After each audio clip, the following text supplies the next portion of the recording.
Hi, good afternoon, everyone. Just making sure my audio is all set.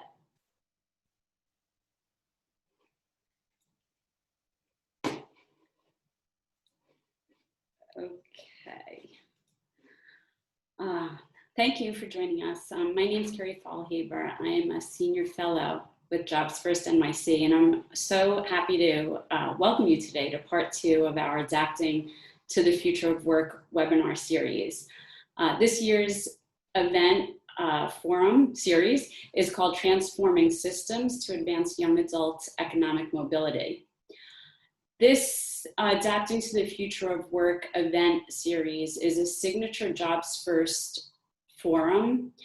And we started it back in 2016 to really put a spotlight on the barriers that young adults face in accessing economic mobility and to work together to advance solutions that work. It previously has been an in-person event, but like all of you, we are adapting to new ways of working. I want to take a minute to go over some webinar logistics with you for this webinar. I'm sure you've joined a lot of them, so many of you are probably familiar with how Zoom works now, but I want you to know that we're recording this event, and following the event, we will clean up that recording and share it out with all of those of you who have attended. For this webinar also, we are enabling both the Q&A and the chat functions. They're both open. You can use either of them. But if you do have questions for any of our panelists, please make sure to use Q&A. You can find the Q&A button on the Zoom menu bar at the bottom. You see where the arrow is pointing on the slide. And post your questions there. If you see a question that you also want to ask, then hit the thumbs up to upvote it, and those questions will be posed to the panelists. And then the chat feature, that's really for you to just communicate with each other and share things that are not questions for our panelists today. And that can be found on the same bar on the bottom. That feature is there as well. And like I said, the Jobs First team will be monitoring both of these and will address things that come up in real time. On the top right, you'll see something that says View Options. And if you choose side-by-side mode, you'll see both our PowerPoint and our panelists, our guest speakers. And you could move that bar back and forth in the middle to make the slides bigger and to make the panelists' images larger. So if you want to see the slides, just slide that all the way over. And if you happen to be having any technical problems, please email Jessica Conway-Pierce, my colleague, and she will try to address those. Her email address is on the slide there. Today's conversation is really focusing on community-led solutions, and if you look at our agenda, you will see we have an amazing lineup of guests today who are going to share strategies that they have been and that they are supporting that really harness the power of communities, the power of people, to do more and to do better for young people and to do better for the communities that young people live in, and to do better for all of us. You can learn more about all of our guest speakers and their organizations from the information in the public folder. And we encourage you to ask questions throughout the event. We'll do our best to pose them or respond to them. And again, thank you so much. We're really happy to have you joining this important conversation. It is now my pleasure to welcome Marjorie Parker, the President and CEO of Jobs First.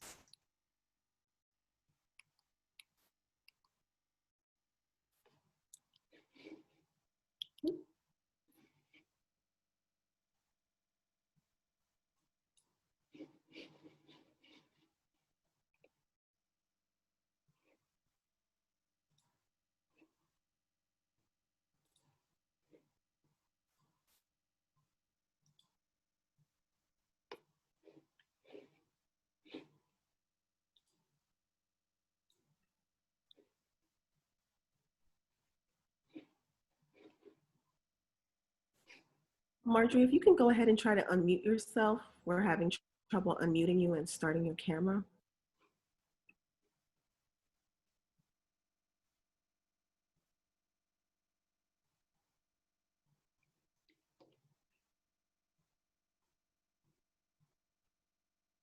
Okay. You're on. Oh, thank you so much. Let me repeat what I said at the beginning.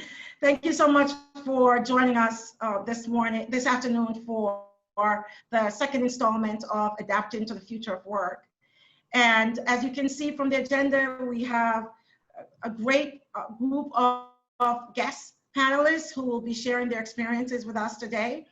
I thought it would be useful before we get to our first panel for us to spend a few moments reflecting on why JobsFirst NYC was launched and why now, with the impact of COVID-19 on young adult employment, working through community-led solutions will be even more critical for these young adults and the communities where they live. So in 2006, JobsFirst NYC was funded out of a crisis. Then we had high numbers of young adults who were out of work and out of school. We were built through a community-led planning and design process. We like to say there was a meeting in all 5 boroughs, well, maybe in 4 boroughs except Staten Island. That included a wide range of stakeholders involved in the fight to connect these young adults to economic opportunities. Our mission then and now, as you see here, to create and advance new solutions that break down barriers and transform the systems supporting young adults and their communities in pursuit of economic opportunities.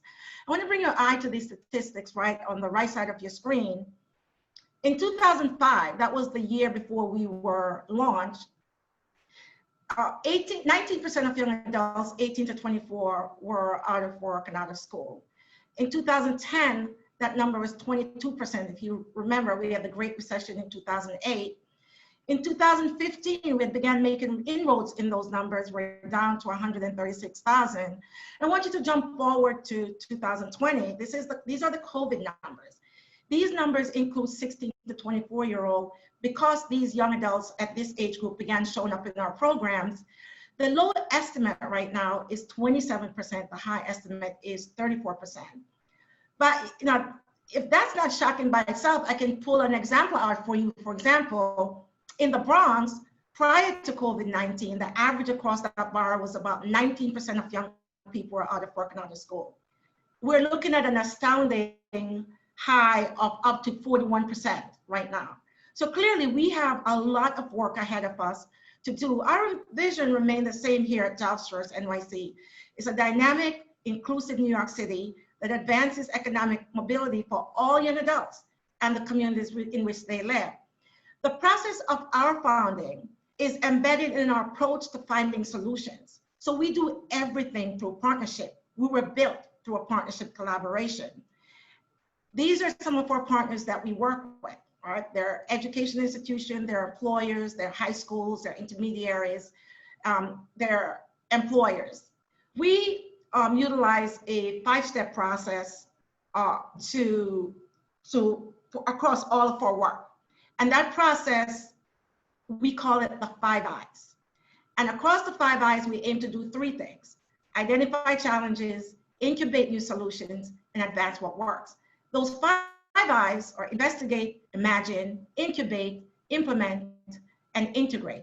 You can learn more about the process today when you hear from our partners, and you can learn more by visiting our website. And I want to just share with you here that our process is driven by our core values. These are the core values through which we were launched. People first. Humans and their potential are both the focus of our work. Bold ideas, breakthrough change won't come from doing what we've done before. Collective genius is what we need more than ever right now in COVID and all the other challenges that we have today, that we can do more together than we can do apart. This is not new. This is classic community organizing principle. And informed objectivity, more of what we need today. We set aside agendas. We listen before we act, and we focus on solutions. While the economic success of young adults is determined by numerous factors, we believe solutions should be sourced from diverse perspectives, and experiences. And we focus on solutions through these three areas. Community, this is creating localized solutions. Communities may have the same demographic information, but each community is unique, and we approach our work that way. Education, we look at the institutions that are the biggest feeders to the out-of-school, out-of-work population, and we ask ourselves, can we help to stem the flow? Or can we help to stem the inflow of young adults coming into the out-of-school, out-of-work population? And work really identify and design and advance practices and policies that achieve better outcomes for employers and workers. These are 6 of our place-based community solutions partnerships. Today, you will hear from 5 of them. They will talk about how they work in creating localized solutions that that responded to the unique needs of their communities. Finally, I want to say that we center our work around a repeatable credibility building process. Given the nature of our work, the solutions we're working on will never quite look the same. As I said before, each community is unique. What looks the same often is our process built and refined over the last 15 years. And that remains consistent and allows us to achieve measurable impact and measurable outcomes across each of the communities that we work with. So I want to thank you again for joining us this morning. I hope this next 2 hours will be fruitful and that you will learn some things you can take back to your own community. And now it's my pleasure to turn you over to Leanne Bennett. Leanne? Hello, and thank you so much, Marjorie. It's my pleasure to be here today representing the Jobs First NYC's board, as well as an honor to be the moderator of our first panel here today. On our panel this afternoon, we have Lori Boozer, Senior Program Officer of Mobility Labs at Robin Hood. We have Faye Henley-Brown, Managing Director at FSG. And we have Monique Miles, Vice President of the Aspen Institute. I want to welcome all of our panelists and thank you for being here. We look forward to hearing all about your experiences because this is such an incredibly important conversation we're having today, even more relevant today with the overwhelming impact of COVID-19 on our under-resourced communities. Since Jobs First NYC's launch, we've been working on finding economic solutions through a collaborative partnership approach and heavily focused on place-based solutions as we work to advance economic opportunities for young adults and the communities where they live. So I want to start the questions because the time will be flying here with Monique, but I would also like to invite all the other panelists to chime in and build on any part of this conversation by just raising your hand so I can invite you in. But getting us started, Monique, at Aspen, the Opportunity Youth Forum, or OYF, was launched in 2012 across 21 cities to leverage the momentum of the Opportunity Youth movement, including the call for community-based solutions.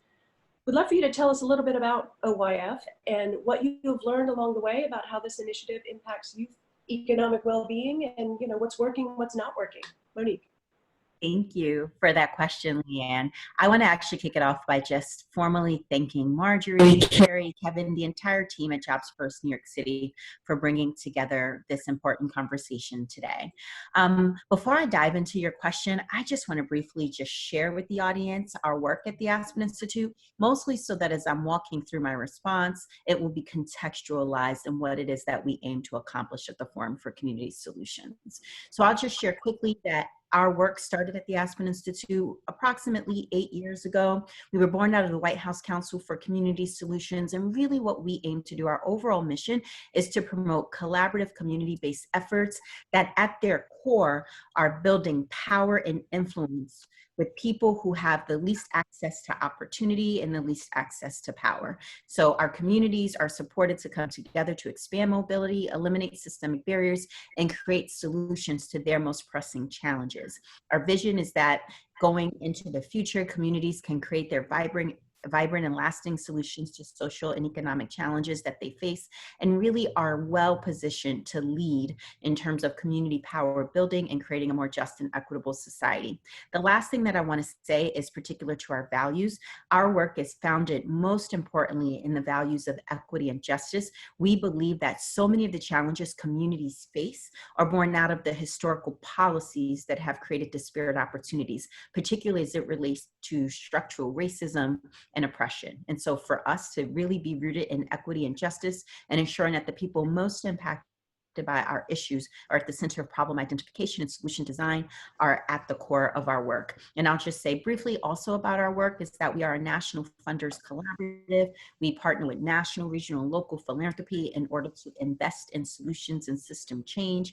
And at the same time, we take an ecosystem approach to addressing pressing challenges that communities face. The biggest issue we focused on today is opportunity youth, which, as we all know, are young people between ages of 16 to 24 who are out of school and out of work. And as Marjorie just pointed out to us, that number has grown exponentially since the impact of COVID. And so we are working through our community-based grantee partners to essentially build out a second chance system that is aimed at connecting young people to education and careers. And then if you wouldn't mind fast forwarding to the last slide, it's just important to frame that we are invested now in more than 30 communities in the United States. So 30 communities includes, again, rural, urban, and tribal communities that are coming together across systems and across sectors to build this second chance system for young people who are out of school and out of work.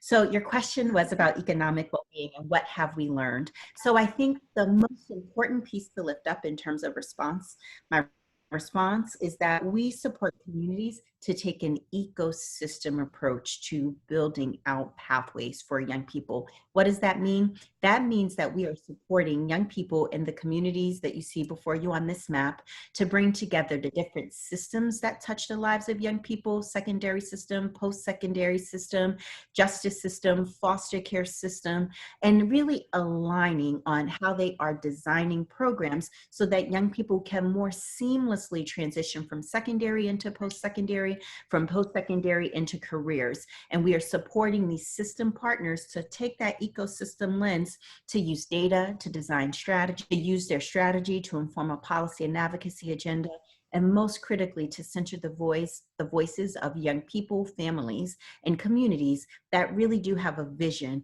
around how to ensure that more young people, many more young people, are connected to opportunity. So I talked about pathways. For us, that ecosystem lens really means opportunities for young people to earn and learn so that young people are gaining the requisite skills to advance in career pathways, while also gaining the education, skills, and training necessary to advance as well, while also, frankly, gaining enough money, experiencing employment in ways that help them sustain themselves, sustain their families, and also contribute to their community.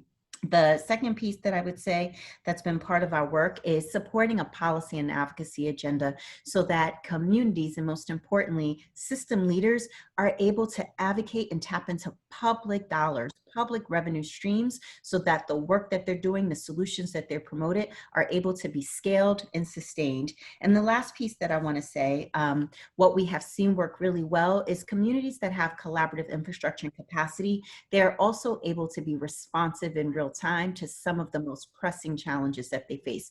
COVID-19 is a great example of where we have seen deep resiliency in communities so that they're able to pivot and shift their strategies so that they're able to do things like rapid responsiveness, able to provide resources related to transportation, food security, housing, many of the challenges that especially impacted our most vulnerable young people and communities in the face of COVID-19. So having that infrastructure and capacity in place, having that ecosystem lens, able to focus on policy and advocacy to leverage public dollars as well as connect into private dollars as well, so that communities can be responsive to the real-time moment that they're facing and pivot their strategy in order to create better access to opportunity for young people. All of this at its core is tied to how communities have built out economic well-being, because all of these issues intersect, whether it's housing, whether it's education, they intersect to either promote opportunities for young people or create barriers. Communities that have done economic well-being piece really well, are able to meaningfully intersect each of these pieces with an ecosystem lens in order to create opportunities for young adults in our country. And I'll stop there. Oh, that's wonderful. It's a great story, and it's all about agility and all the other key elements you raised. I'd like to turn it to Lori now.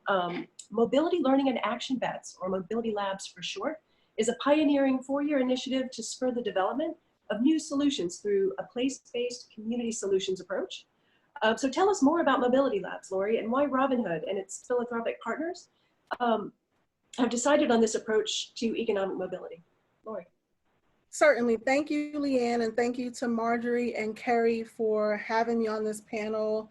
I most certainly also have to thank my team that I know is logged in and watching. So Kathy Garcia, Stephanie Rameau, Emery Aronson, and Razak Abdul Rahman. Just want to thank them because without them, I think this work just would not happen in the way that it's been able to happen. I want to start by saying that the reason why this first slide says that economic mobility is a journey and not a destination is in part because I think one of the things we recognize is we have had this tendency to fund one-off programs and initiatives without thinking about the holistic needs of an individual and the shocks on a person's journey along the way out of poverty. And so a part of what Mobility Labs is looking to do is to look at what those shocks are and how we overcome them and how we promote sustainable and measurable economic mobility. Before I go into more detail about labs, what I want to say very quickly about Robin Hood as an organization is that we've been fighting poverty in New York City for the last 30 years. So 3 decades worth of funding, amazing, extraordinary programs. Many of you who may be on this call, organizations doing great work, brilliant work on the front lines. And that work remains and continues to be important to Robin Hood.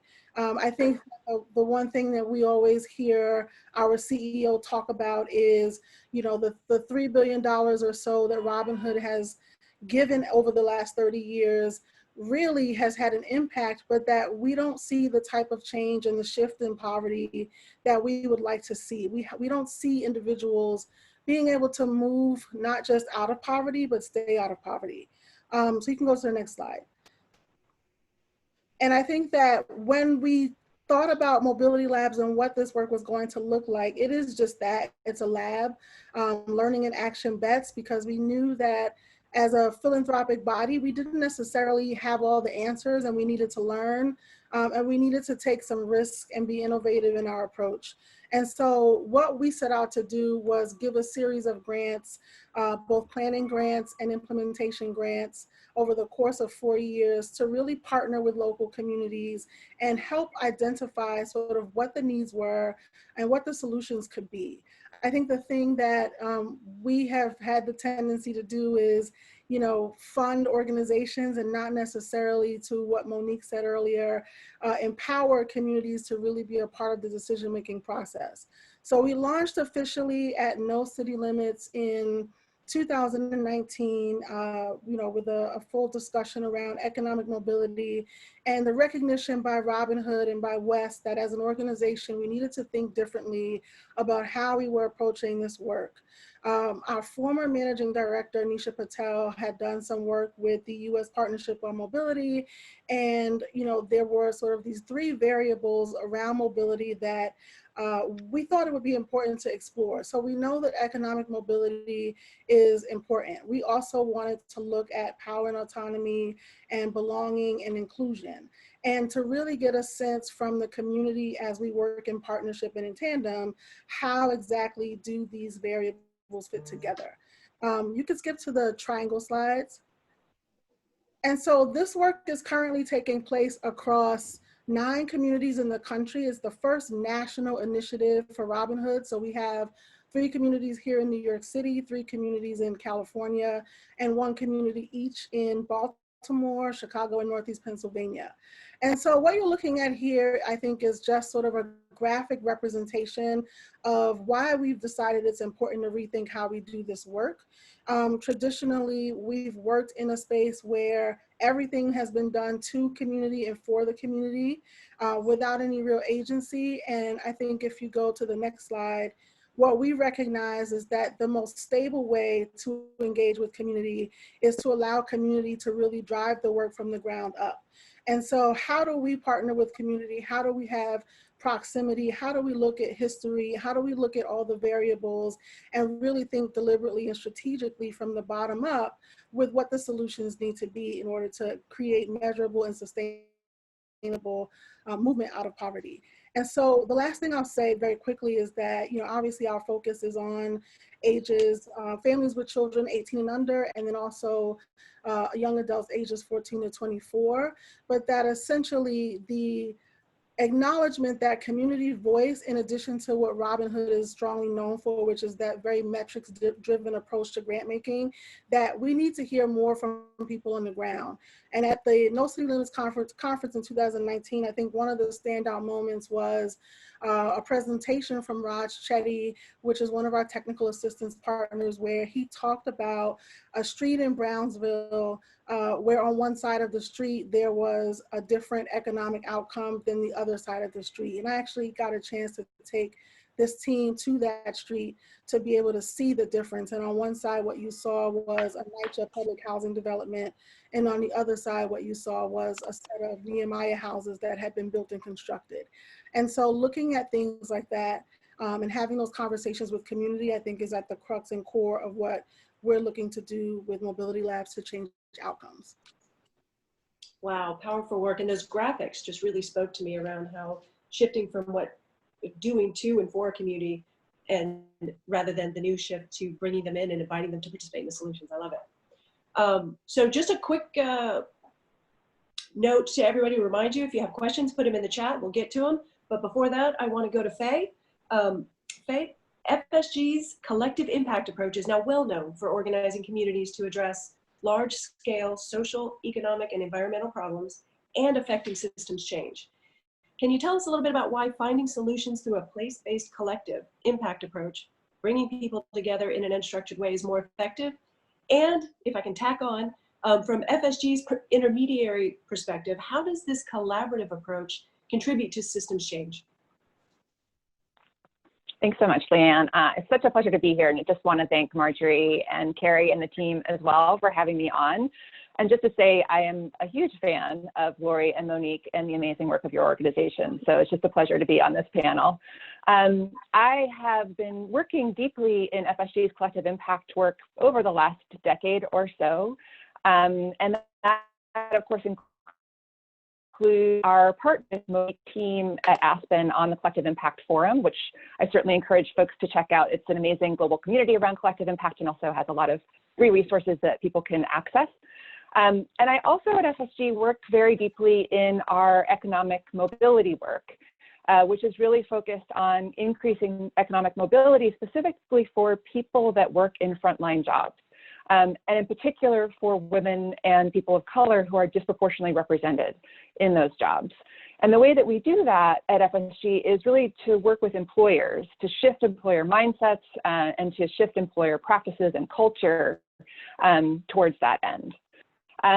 And I would say, just sort of to get back to your question about collective impact, Leanne, FSG may have coined the term collective impact, but clearly we did not invent the practice of cross-sector community collaboration. That has been going on for decades and decades. And when my colleagues John and Mark wrote the original collective impact article now about a decade ago, in Stanford Social Innovation Review, I think it touched a nerve in the field, and what we heard from the field was that it was helpful just because it provided a frame, a common language for cross-sector partners in community to talk to one another about what is very complex, very messy systems work. And it's also created a learning community that allows communities to learn across as well. So that's something that we've really been excited to see. There has also been some good research in the last couple of years that really look at the components of collective impact, and sort of when you unpack them, we can see that having that cross-sector collaboration at the community level really can lead to systems as well as to the ultimate outcomes for populations, which is what we all want. And so for the academic folks in our audience today, there's a report called When Collective Impact Has an Impact, which was published by ORS and Spark Policy. I think that, maybe we can put that in the link for folks to access, but just gets into some of the methodology for what we've seen in terms of impact there. But I think it's really worth noting, as Monique mentioned, that what we're seeing now is that communities that have collective impact in place, or really cross-sector collaboratives in place, are better positioned to respond to crises. And what we're seeing now, of course, is a triple crisis. We are seeing the crisis of the global health pandemic. We are seeing the crisis of the prolonged economic downturn that we are now coming into, and we're seeing the crisis of anti-Black racism. And those three crises are happening simultaneously. And what we're seeing is that communities that have that collaborative infrastructure in place, that have those relationships in place, are able to respond much more quickly and comprehensively to this triple crisis. I think one of the analogies from nature that is helpful to think about here is actually a flock of birds, if you will. I think we've all seen flocks of birds wheeling together in the sky, but scientists have actually shown that a flock of birds can respond to an external threat 3 times faster than an individual bird, 3 times faster. And that's what we're seeing in our communities that have that collaborative infrastructure in place, because they have those relationships, because they have those sensing mechanisms, know how to reach the populations that are most vulnerable. And I think that that's a really critical part of this. The other thing that we're seeing for communities that have those collaboratives in place, including the communities that Monique and Lori's networks include, is that there's the immediate response, right? How do we make sure that we get access to housing, to shelter, to healthcare, to food? But there's also that medium-term and long-term systemic response that we're seeing people working so hard on now, because the opportunity now is not to snap back to the systems that we had before, which are clearly broken. The opportunity is to reconstruct systems that get to equal outcomes for Black people and people of color in our communities. And that's the real opportunity ahead. And in order to do that, you need all the different partners in the community. I love Lori's depiction of community is the base. People that are closest to the problem also are closest to the solutions. And so having community leaders, community members, as well as employers in the business community, as well as government, and of course, nonprofit providers and partners, is really critical to getting to solutions and to reconstructing those systems. And then the last thing that I'll say just about your second question, Leanne, is one of the things that we've seen in terms of collaboratives that are able to get to systems change, right? That's really what we're trying to do, is shift these systems, are actually making that explicit as part of the work that they're doing. In other words, it's not just about the programmatic work. It's important to know what programs are working well, to do more of those programs, to link the programs together. That's, of course, critical to success. But the collaborators that we're seeing that are really successful at shifting systems are explicit about shifting systems, and that means that they are also shifting policy. I think Lori and Monique both spoke to that. They are also explicitly shifting power dynamics. They're lifting up the voices of community and shifting power dynamics, and they're shifting mental models and narratives as well, which are a really critical part of getting to systems change. They are also centering equity. Junius Williams, who is a great partner of ours on the Collective Impact Forum, wrote a wonderful blog around equity in collective impact, and I think the link went into the chat, so would encourage people to check that out. Vu Lei, who has his great nonprofit AF blog, has written extensively about equity in collective impact. And also our partners at PolicyLink, Michael McAfee and Angela Glover Blackwell, have also written some excellent pieces there if folks are interested in referencing those. But really holding equity at the center and focusing on systems change and the multiple aspects of the system we see as really critical to success. Oh, thank you so much, Faye. And I think Lori wanted to chime in on your comments. So let me invite Lori back in. Yes, very quickly. And actually, I was going to add in the piece about narrative change and the importance of how we sort of change the conversations that we've been having about these communities, moving from a deficit-based to an asset-based framework. But I think even a step further, and I think Monique was getting at this in her comments, the underscoring everything that we do with an understanding of history and knowing sort of that these systems were built intentionally and not by accident, because you have to be intentional in undoing them. And I think we as a society spend a lot of time turning our wheels with policies and this and that, but we never want to be comfortable enough to go back to the point in time these problems originated from. And I think what we have in front of us now is really this precipice where there's space to start to have those difficult conversations to say, hey, redlining is why this community looks like this. And that map still looks the same today. And how do we undo that? How do we undo this? And how do we improve this community if we can't have that conversation? And the last thing I'll say, and I think it's something that as Labs is trying to be very cognizant of, letting the community define what this model is for them, be a collective impact or something else, as long as it works. We've seen the same responses in terms of COVID and Black Lives Matter with having the ecosystem in place to respond. But I want to also just say that I think it's important that we don't lose sight of the fact that these communities historically have always had the solutions. And if you go back again to history, you know that there were Black Panthers having soup kitchens, and there were all sorts of movements and organizing happening on the ground that our government intentionally and maybe in some instances unintentionally chose not to support and recognize. And so I think what we are looking to do now is how do we write that triangle so that the communities are not unstable, but stabilized, and that we move away from the rhetoric that says in order to sort of have economic mobility, that means you have to leave your community. The community can be stable and the community can be great and already is if we continue to invest in it and the people who are there. All right, well, thank you for that build. Very, very insightful. I have a whole host of questions I could ask, but we also have a lot of questions from the audience, and this event is definitely for them as well. So let me turn to some of those questions.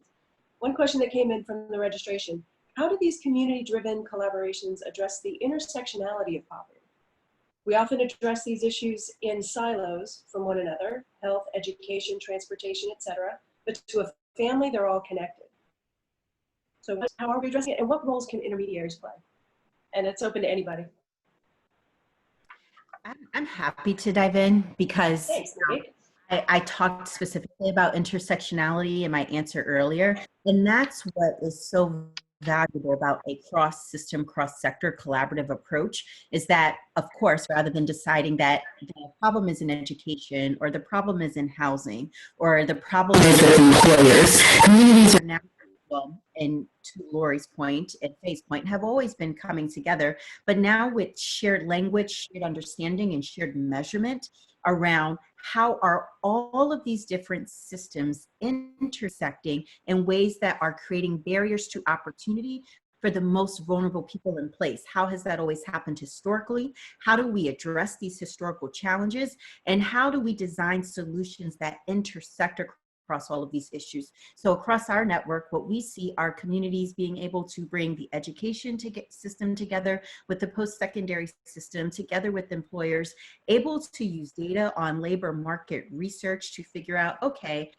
how can we actually create pathways at the local post-secondary education system that are going to help young people gain the requisite skills in order to be able to access not just these jobs, but to access career pathways that, as I mentioned earlier, will give them the opportunity to earn money while they learn and develop these skills, while also advancing in their careers. And at the same time, what intermediaries are able to do is say, but we know that young people need solutions to housing. We know that young people need solutions to transportation. We know that young people need childcare. We know that young people live in community with their families. And so we should be thinking about two-generation approaches, how we do this work with young people, but we will also do this work potentially with parents, or we might also do this work with their young children as well. So that in intermediaries that are able to hold this ecosystem frame, they're able to connect the myriad of systems together to design solutions that intersect across all of the barriers that young people face. Because young people will tell you they don't live single life issues.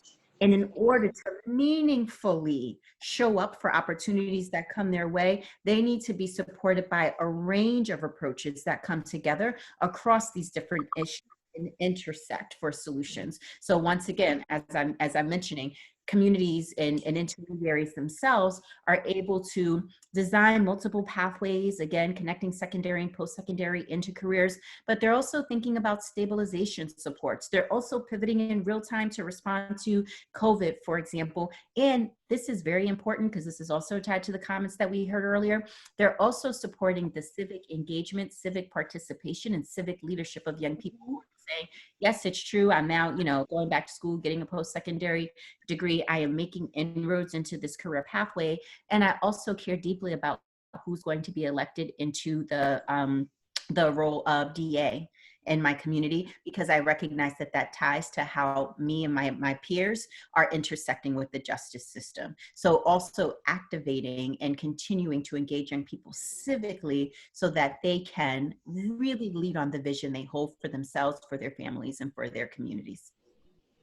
If I could tag on to what Monique said, because I think it's a perfect segue into some parts of the labs approach, which is really looking at the work from the Urban Institute and looking at those three variables of economic mobility, power and autonomy, and dignity and inclusion and belonging, because I think that, we don't have the answer in terms of how we think those three things will actually work together, but we know that there is some sort of collaborative nature between those three things that communities need to have in place or want to have in place to be able to be effective as they pursue their own solutions.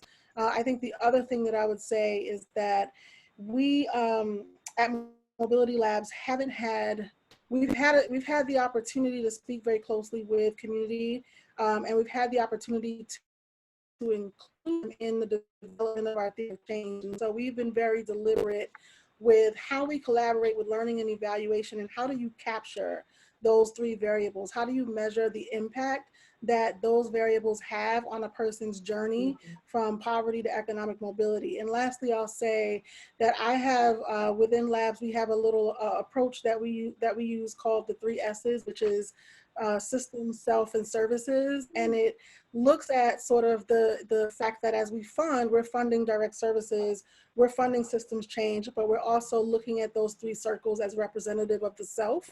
And how do we invest across those 3 dynamics to make sure that problem solving, and I think Monique and Faye both echo the sentiment that the problem solving solutions that are being driven by the community are all inclusive and all encompassing, because there's no such thing as poverty. I'm poor just because I don't have affordable housing. I mean, there are, I hate to use the word comorbidities, but cofactors essentially that are at play that make the journey challenging. Thank you so much. I think you have time for one more question, and this one too came in from the audience. And Faye, I'll turn it to you first to give you first crack at it. Partnerships can be a lot of work, especially at the community level. And there aren't many public or private funding opportunities and incentives to support these types of structural collaboratives. How do we ensure these community-led solutions are sustainable? It's a really good question. And I think that is part of why the collaborative structure is so important, right? Because if folks are engaged in constructing those solutions, they tend to be more engaged in funding them and sustaining them as well. And I would love to hear from Lori and Monique about the sort of the community piece. I think the one thing that I might add here, just from our Talent Rewire work, is the employer piece. We have found that employers are often the most difficult to engage in community collaboratives. And just a couple of things that we have found that work really well at engaging employers for that long term and helping to create sustainability in solutions from the sort of employer and private sector standpoint, I would say data and relationships. So first of all, data. I want to get back to Lori's excellent point about history and the history of community. Just a quick example, we were working in a large city, a workforce collaborative, talking about unemployment rates in that city. And we looked at the fact that this is pre-COVID, but unemployment rates were 14% for Black residents and 4% for white residents. And we went around the collaborative, and all the workforce and nonprofit partners said, of course we know that. This is the number that we live and breathe. This is what we work on every day. And when we asked the employers if they knew that data, they just looked at us blankly and shook their heads. They had no idea about the racial disparities or the history of redlining and sort of where that disparity played out. And we then looked at a map together of racial data, and we looked at where different populations lived in the city, and then we looked at where the jobs were. And of course, not surprisingly, the majority of jobs are located where white populations live. And one of the HR, human resources executives that was part of the Workforce Collaborative took that map and she put it on her wall in her office. And it inspired her to work with her own company, but also ultimately with the mayor's office to develop a new training program located in the Black neighborhoods that would then feed up to the major employers locally in the city. And that work's now moving ahead. It's a small example, but I think it just shows how important data is to sort of shift mindsets and to help employers to actually see the history and the data in their own communities because they're not aware of that history in their own backyards. And then the other piece I would say is relationships. We know that data is not enough. Relationships are really critical. You have data to move the mind, but you have relationships to move the heart. And building those relationships within community and across the partners in community is really critical. So in our Talent Rewire Innovation Labs, we pay frontline workers to come and be essentially advisors to companies as they think about piloting changes in their own internal culture and policies.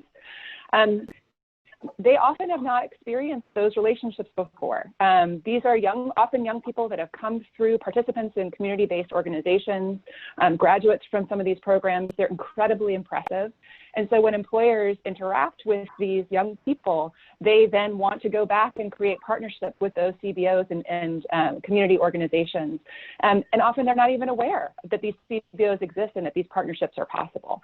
So building those relationships and really using both data and relationships to move heart and mind, we need those kinds of, we need that to engage all the partners for sustainability.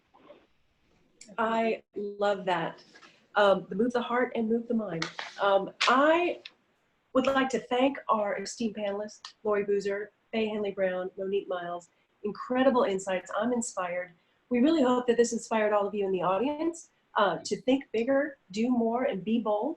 We'd ask you to, I challenge you actually to reflect on what's one thing that everyone joining this event could do this week to tilt the future towards social and economic inclusion for young adults. Thank you again. It's been an honor getting to know you ladies through this event, and thank you for all the great experience and ideas that you've shared. To keep things moving, I'd love to introduce now Roman Jackson, who is the Vice President of Partnership and Economic Opportunities at our very own Jobs First NYC. So Roman, if I can, I'm gonna hand the baton to you. Thank you so much, everyone. And thank you, Leanne, and good afternoon, everyone. I'm Roman Jackson, the newest member of the Jobs First NYC team, and I'm excited to join this panel with partners from our community solutions work. Our community portfolio builds partnerships with key stakeholders in their respective neighborhoods to develop mechanisms to address systematic barriers separating out of school, out of work young adults and their communities from economic advancement. This work is especially critical given the impacts of COVID-19 and the current movement for racial justice. I would like to invite leaders from each of our partnerships to briefly highlight their work, and then the follow-up discussions to address some of the challenges and opportunities in building community-led collaboratives. I would like to first invite Brittany Bellinger, Program Manager of the Youth Design Center and lead partner of the Brownsville Mobility Labs, as our first presenter. Brittany? Thank you so much, Roman. Good afternoon, everyone. So as a lead partner of Mobility Labs, I just want to get into where we are. We're probably the youngest partnership you'll hear about today. So the emerging partnership in Brownsville is supported by Robin Hood's Foundation's Mobility Labs and the JP Morgan Chase Foundation to spur the development of new solutions focused on lifting families out of poverty while driving the conversation around social and economic mobility. We happen to be a team of 5 with the support of Jobs First NYC. So you have the Community Board 16, which is an amazing which is an amazing organization that has created stakeholder groups and addresses the lack of collaborative work strategies within our community. You have the Brownsville Community Justice Center, which is another youth org, which the Youth Design Center works with a lot. They do lots of placemaking in Brownsville and work with court-involved youth. And then you have Central Brooklyn EDC, which has created a business incubator and also does a lot of workforce development in the community. And lastly, you have myself, part of the Youth Design Center team. The Youth Design Center is a youth creative agency and an innovation hub that trains young people in East Brooklyn in design and tech to create pathways for economic success and opportunities in the STEAM profession and field. And so together, we all are working on this partnership in order to address the needs of a community like Brownsville.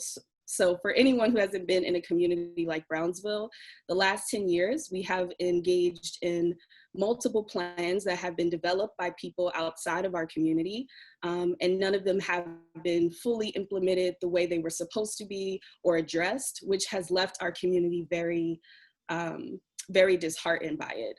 So we have taken on this community engagement approach in order to develop these new solutions that are both data-driven and heart-led, so informed by our community. We've spent the last 9 months in planning, getting data from the community, engaging in once-a-month community meetings to try to get from the community what it is that they need to be successful in economic mobility. So first, I want to talk about what Robin Hood's definition of mobility was and how we have defined it ourselves in Brownsville. So from Robin Hood, mobility for the purposes of this initiative is defined as 3 components: economic success, agency, and belonging. So we hope to identify and measure indicators across all 3 components in order to create an initiative that will be funded multi-year so we can address these kind of issues that have come up from our community. In our very first community meeting, we decided to create our own definition of mobility with the residents of Brownsville. And this is where we are right now. This definition is what is grounding us in the work that we're doing and the proposal that we're creating. So our community definition: mobility in Brownsville means the people of Brownsville have equitable access to choices, opportunities, and resources, both financial and otherwise, that are driven by investment in collective community voice and with achievable steps towards self-sufficiency. Every single word that you read in this definition was carefully chosen by our residents because there's not just one thing, there's not just one answer to poverty. There's not just one answer to success in that. So as we have gotten deeper over the last 10 months, we have held different meetings, from youth meetings, we have had celebrations, we have had vision board parties, all to try to get all of the information we need to continue to do this work. And we got into these 3 solutions that we're doing a deeper dive into. One would be building wealth by increasing resident ownership and providing business support services.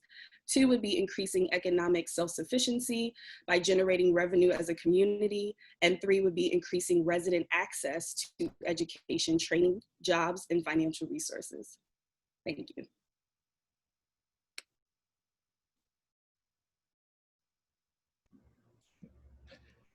Thank you for that, Brittany. Our next presenter is Carrie A. McLean, Vice President of Community Development at WETCO and Steering Committee member at the Jerome Avenue Revitalization Collaboration.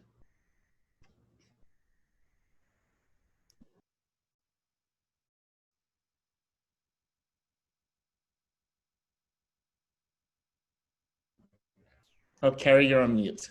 Good afternoon, everybody. Thank you. It's so good to be here to tell you a little bit more about the Jerome Avenue Revitalization Collaborative in the Bronx and the glorious partners who you see on this page who have come together to form this collaborative in response to the rezoning that happened in the area. So let me tell you a little bit more. The JARC was formed with participation of different stakeholders, about 50 stakeholders, including community residents who were concerned about wanting to see inclusive growth and sustainability in the area. And if we go to the next slide, I'll tell you a little bit more about what was happening in the area. We really wanted to ensure that with the Jerome Avenue rezoning that was instituted by the city and passed in 2018, that local employers, local businesses, local workers would benefit. These land use changes that were effected as a result of the rezoning would result in displacement of businesses, displacement of workers, and we're really concerned as well about displacement of residents. So the JARC came together to ensure that the goals to prepare or create an employer-facing network would be developed, that there would be a business hub to support businesses in the area in their efforts to have employers be connected to the resources that they need to thrive, and also that there would be an effort to focus on training resources for residents in the area who would otherwise not be able to afford the financial weight that it would take in order to get that training. So an employer-facing network, a business hub, and education and training were the three focal areas, and are the three focal areas of the JARC. As you can see on this map, this is the Jerome rezoning area. There are really great anchor institutions in the area, and it is a large geographic area. So that's one of the challenges actually of the JARC, is the large area that is covered by this. So this is a slide that just gives you an example of what the business landscape looks like. There are auto workers and auto businesses. There are retail and restaurants, all potentially at risk again. And so we wanted to ensure that there was this employment hub to really focus in workforce development, on economic development, and support to local businesses. As you can tell from this slide, there are actually already changes in property transactions, property transactions in the area. So there are lots of shifts that are happening, and our concern and our effort is really to try to connect with developers who are coming into the neighborhood, to find out from them what types of jobs they will have, how to refer candidates to these jobs, and to ensure that the economic gains that are made are not just going to leak back out of the community, but that residents in the neighborhood, job seekers in the neighborhood, as well as businesses will also be able to take advantage of those. One of the challenges, again, is that opportunities as well, is that there are a lot of people who live in the neighborhood who are working outside of the neighborhood in lower paying jobs, while they're good paying jobs in the neighborhood. So this JARC collaborative is enabling us to think together about how to center equity and economic opportunity for those who live in the neighborhood, so that they can also, as residents, take advantage of some of the wonderful paying opportunities that are local in the neighborhood too. Thank you. Thank you, Carrie. Our next presenter is Kelly Lobianco, Chief Program Officer at the HOPE Program and co-chair of Yes Bed-Stuy. Hi, everyone. Thank you, Roman. As you just heard, my name is Kelly Lobianco. I'm the Chief Program Officer at the HOPE Program, also proud co-chair of Yes Bed-Stuy. Also happy to see Carrie on here. The HOPE Program and Sustainable South Bronx are also members of the JARC. So we're obviously very invested in community partnerships and in our work with Jobs First NYC. So Yes Bed-Stuy stands for Youth Employment Services Bed-Stuy.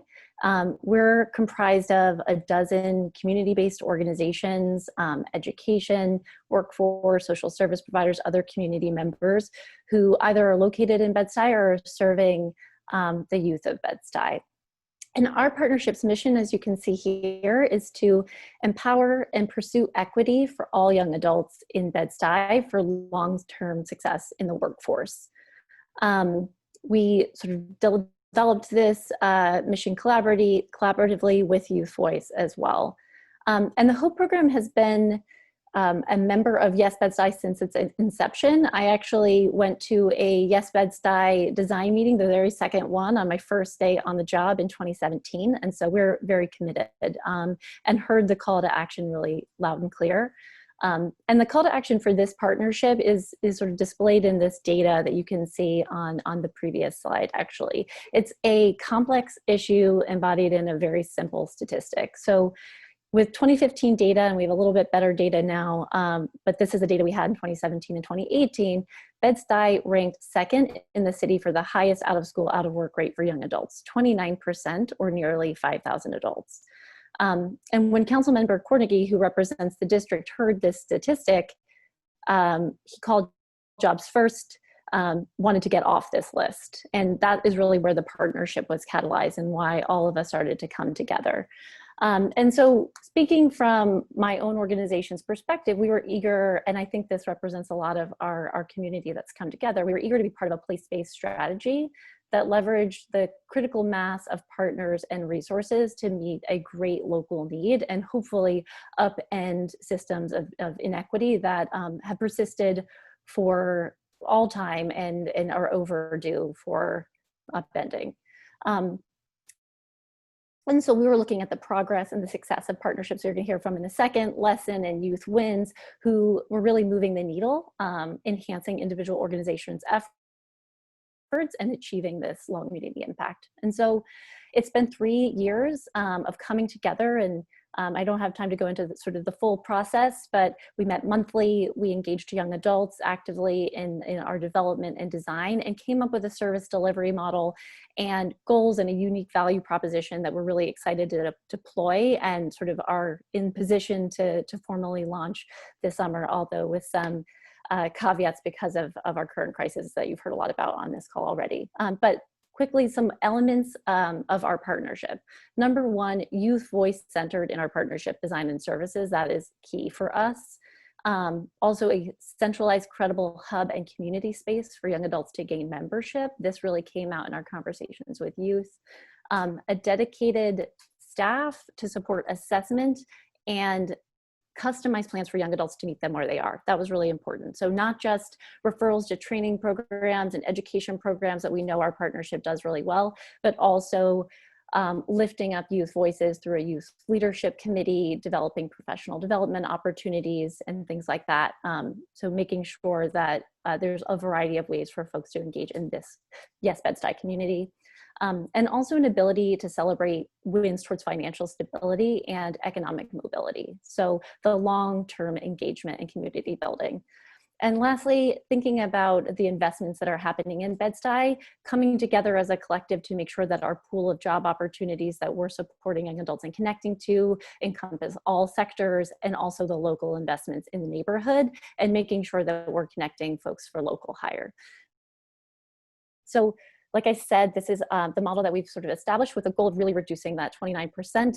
The latest data is 21%, but we know the pandemic has caused a shift backwards. And so, we're actively responding in real time to what is happening on the ground, but also employing the principles that we've come together with over the last 3 years. So thank you. Thank you, Kelly. Our next presenter is Brian Licata, Membership Relations Manager of the Staten Island Chamber of Commerce and Chair Emeritus of Youth Wins. Thank you so much, Roman. As Roman said, I'm from Youth Wins. Youth Wins has been around now for about 5 years. We are the Workforce Initiative Network of Staten Island. Youth Wins was initially developed about 5 years ago when the Staten Island Foundation approached Jobs First to address the out-of-school, out-of-work rate on Staten Island. As you heard from Marjorie earlier, initially Jobs First was contacted about 4 boroughs, but in New York there are actually 5. What we found was that on Staten Island, there were over 5,000 young adults ages 18 to 24 on the North Shore that were not in school and were not working. Right now, we're figuring that that number has probably either doubled or tripled due to COVID. With Jobs First coming out, what we did was we assembled a team of CBOs, government groups, private entities to address this issue. As everyone that's done partnership knows, in the beginning, you have a lot of people who come out. Everybody wants to see what's going on and see how they can participate. Over time, you lose some partners and then you gain some new partners. As of right now, Youth Wins has about 15 active partners, which are all trying to move this needle. But as we know, partnerships are very hard. There's a real cost to this work that we're not funded for.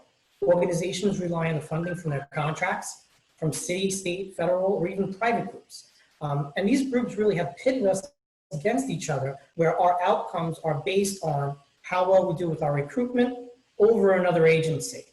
So building a partnership is usually built on the relationships with the individual people, not within the organizations that are part of that group.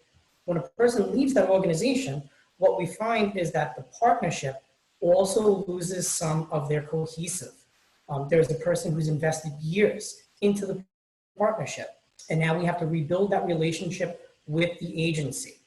I'm an anomaly. I went from one partner group to another partner group, so the collective knowledge that I had have been carried over, and both groups were able to retain the partnership inside of Youth Wins.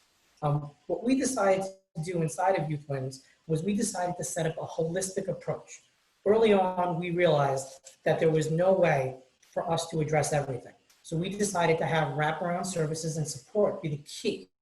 One group would pass an individual to another group, or that group would embed itself into that organization's contract. This doesn't necessarily mean that there's a lack of funding. We've actually fought for funding from our partners to make sure that we can get more funding or that we can utilize funding to the maximum. By putting our community over competition, we have been building trust with each other, which has then turned into transparency regarding our strengths and weaknesses. Our goal is to increase services that will better align the outcomes for our young adults on Staten Island. Thank you. Thank you, Brian.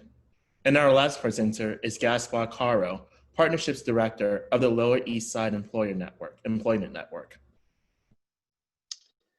Good afternoon, everybody. Thank you, Jobs First NYC, for putting this event together and inviting me and the Lower East Side Employment Network to be represented on the panel. And also thank you to my fellow panelists and also to the attendees for taking the time out of your day to add another webinar, another Zoom session to stare at your screen a little longer. Really appreciate you all coming in. And among you, there are some Lower East Side Employment Network staff I want to thank as well. Some of you already left, which isn't a great sign for me, I think.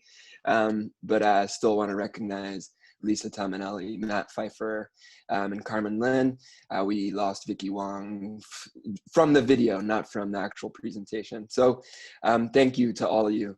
So Lower East Side Employment Network, we're a group of 8 organizations with social services in Lower Manhattan, including employment and workforce development. We are what Brian referenced, which is a collaborative instead of a competitive network. There is a healthy measure of competition, but really the premise is that our experienced workforce development agencies would come together with Community Board 3 to efficiently meet business hiring demand and support candidate supply in the neighborhoods of the East Village, Chinatown, Lower East Side, and Two Bridges. And it really came out of an explosion of economic development in the aughts, where developers, builders, new commercial operators saw cheap land, cheap office space, et cetera, and cheap bar and restaurant footprint in order to expand their businesses or start new ones in the community. And we kicked off pretty informally in 2006 and 2007, 3 leaders from the community board and 2 member organizations pretty serendipitously started talking and expanding their conversation to include what are now 5 of the 8 member organizations that started the network. So just to say a little bit about our approach, you know, it's not that we funnel all of the organization's access to employment opportunities through a central entity. Each agency, each organization still maintains its own roster of relationships with businesses and its own trainees and program participants. What is different and new is that they also have the option to share their relationships with the other members of the network. So it's really an optional collaboration to some degree, but in the end, it does wind up accelerating everybody's outcomes by about 10%. Above what they already were achieving. And there's different sized organizations among our network, and they see that return on their participation pretty equally close to that 10% figure. So thanks to Jobs First NYC, we were able to get some money to hire a coordinator which was me. And some of the really important aspects of our design were regular conversations, a strategic review that created and formalized a lot of our operations, and the implementation of a major economic development partnership with Essex Crossing, formerly known as the Seward Park Urban Renewal Area. And it really took a lot of time to initiate, develop, operationalize, and sustain the collaboration. There had to be incentives and buy-in, and an existing or anticipated supply and demand for workforce development, that being candidates and businesses. So I'm pretty much out of time. I think I'm going to get the hook pretty soon. But I really did want to make the distinction that each neighborhood has the opportunity, or each community has the opportunity to do something like place-based. These images here are of the Lower East Side before the economic development really kicked off, and you wouldn't recognize it today. But really there are tremendous returns for partnership and pooling your resources. You can spark efficiencies, expansions, or other enhancements. There's all kinds of partnerships historically, from industry groups to labor groups, health systems.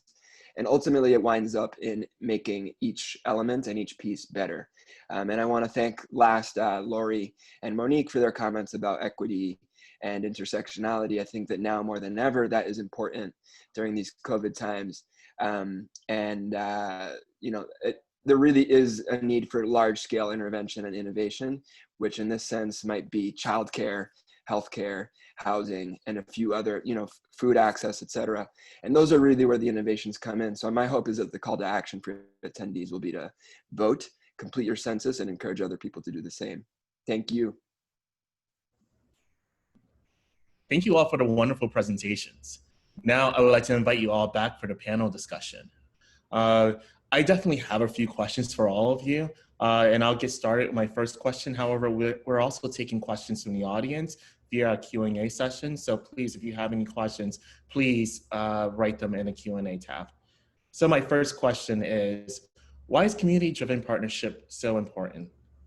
How have your partnerships incorporated community voice, and particularly youth voices? I'm happy to jump in. Yes. Are you calling on us, or should I jump in? No, Kelly, please jump in. I Sounds know you briefly addressed this during your presentation about how you got the youth involved. It would be great to kind of understand that process more, and also just talk about what you've learned during that process. Great, thank you, Roman. And thanks to my fellow presenters. I love hearing from all of you, and also echo Gaspar's call to actions for the group. So why is community-driven partnership important? I spoke a little bit about this a moment ago, but the way I really think about it is like the sum of our individual or organizational efforts are not always sufficient, appropriate, or sustainable to meet the great needs that are out there today. And we also talk about, and I heard it like multiple times on this call as well, like nothing about us without us. So really coming together with the community to make sure that we're not just reemploying the same tactics, the same strategies over and over again that have not upended, as I said before, the systems of inequity that are unmasked in incredible ways right now with the triple crises that Faye was talking about. That we really need to come together and build, upend the structures, build new infrastructures, and also take immediate action. And so I think we've been incorporating youth voice from the beginning. Jobs First worked with us in hosting youth focus groups.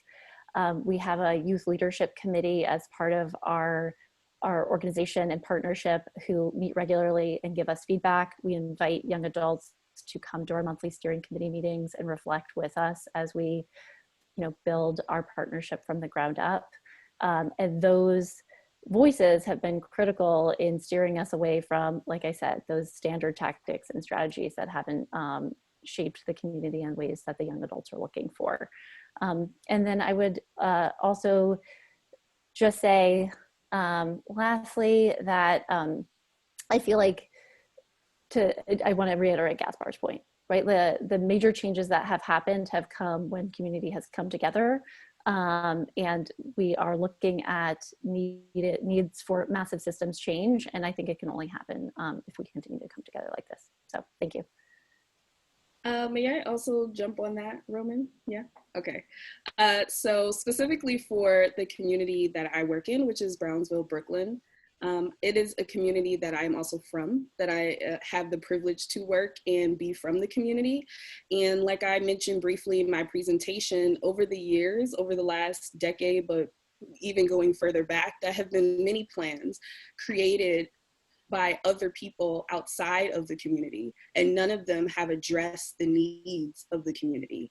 And so part of what makes community-driven solutions important, specifically in our community, but really in any community, is the fact that in order to really make the change, you have to know what the issues are. And it's really hard to see everything from an objective or outside perspective. And so we have decided to take this opportunity that Robin Hood has graciously offered to, as local community partners on the ground, to actually make a community-driven approach. We're doing this work every day. These plans were popping up and being created, and we had no idea why we weren't being even included or included in the sessions, including the work or the solutions, even though a lot of the local partners I met, including the community board, is on the ground every day with the people who need the support, allegedly that these plans were being built for. So that's the first thing I'll say. How we're addressing young people within that is through many ways. My organization is a youth organization. So we actually train young people in STEAM and we employ them. Young people have been a part of the planning and also the actual events. So we've hired young people to, for example, our alumni have helped to survey the community. They have helped to record and document the process. They have been included with their own meetings. We held a youth focused meeting. There was a scavenger hunt. It was all just for them so that they too can have a perspective, they can have a voice in what was happening, especially during this time. So at every point, the young people are involved, but also sorry about that. Also, we're trying to have a multi-generational approach as well. So young people, but also where our elders, they need just as much support. And so with every community event or approach, we're trying to figure out who is not in the room. Who is not in the room, so who is not being heard. Thank you for sharing, Brittany and Kelly. I'm going to move on to the next question of how can partnerships create longitudinal programs, plans for community economic growth? And how can we connect the job market to local community development? So Roman, I'd like to jump in on this.